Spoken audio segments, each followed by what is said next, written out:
I find inspiration in photography, in the history of photography. The work spans from using photographs to working in film to doing drawings to many different things. The imagery in the early work is very sparse. A lot of information in terms of portraiture, what they look like, facial expression. Many of those formal qualities in the frame are eliminated. You're left with an image that you're not quite sure who you're looking at, and you're not quite sure of what the emotional charge is in the photograph. The text would operate from a level of prose, confronting the viewer with an image and relationship between image and text that kind of questions the way that they would maybe go about reading that image.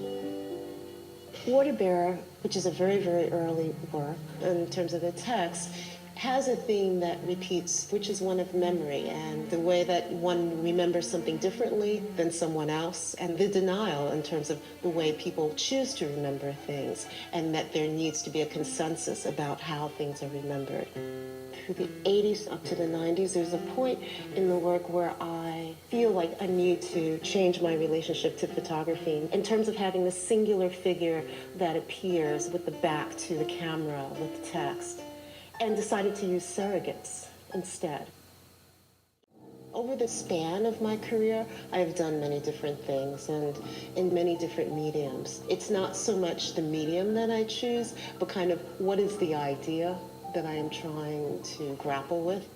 I grew up listening to lots and lots of jazz and have a very fond memory of that.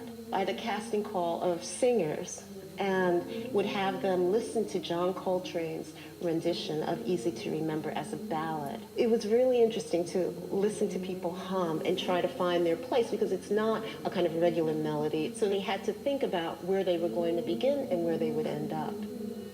I'm kind of fearless about failure. It's more about process to me. So it's not so important the end product, be successful. It's more about my experience in the process of making things.